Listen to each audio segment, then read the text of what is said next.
Listen to me very carefully, because what I'm about to tell you will change everything you think you know about success, wealth, and the power of your environment. 5 years ago, I was broke. Not just financially broke, but spiritually, mentally, and emotionally bankrupt. I was living in a cluttered apartment, surrounded by things that were literally stealing my future. I didn't even know it. Today, I'm sitting here as a multi-millionaire, and it all started with removing 5 simple things from my living space. Not adding things, not buying things, not collecting things, removing them. You see, most people think success comes from accumulation. They think wealth comes from gathering more stuff, more possessions, more things around them. They couldn't be more wrong. The secret to unlocking your true potential lies in subtraction, not addition. It lies in creating space, not filling it.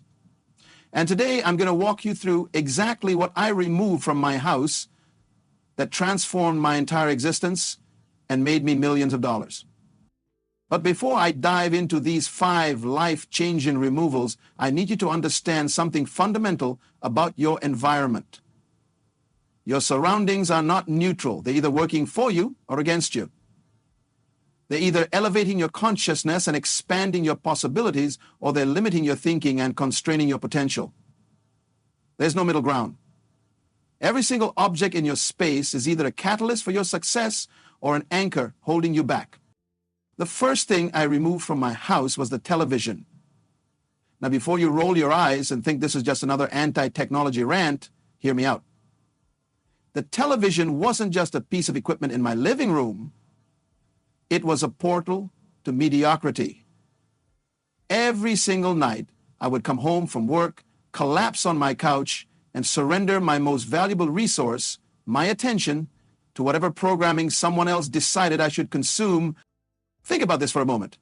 The average person watches over 4 hours of television per day. That's 28 hours per week. That's 144 hours per month. That's over 1,700 hours per year. Do you realize what 1,700 hours of focused attention could create in your life? Do you understand the empire you could build with that time? The skills you could develop?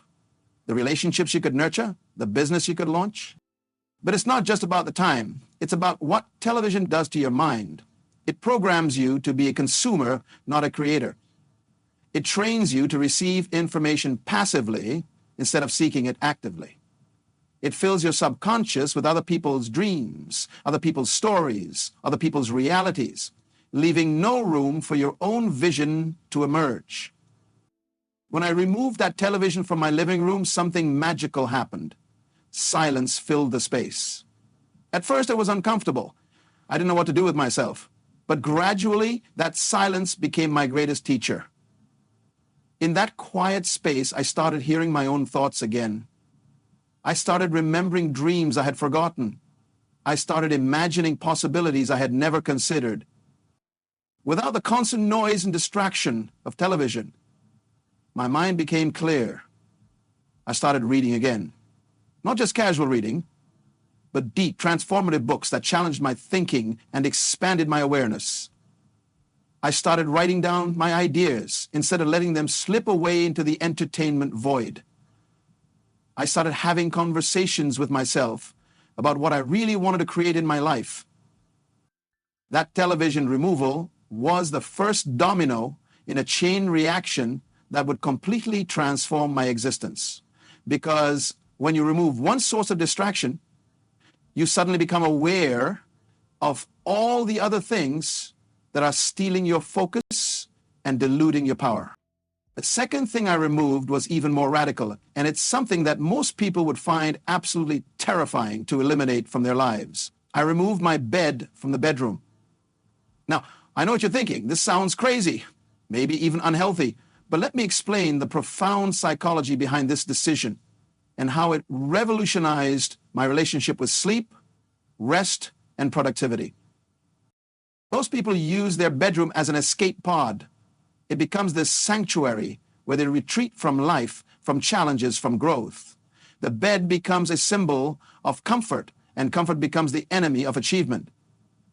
When your bedroom is too comfortable, too inviting, too easy to retreat to, it becomes incredibly difficult to push through those moments when life gets challenging. I replaced my traditional bed with a simple floor mat and a thin cushion. Suddenly, sleep became intentional rather than indulgent. I could no longer collapse into comfort whenever things got difficult. I could no longer use my bed as a hiding place from the work I needed to do. This simple change forced me to confront discomfort head-on, and in doing so, I developed an incredible tolerance for the temporary pain that all success requires. But here's the deeper transformation that happened.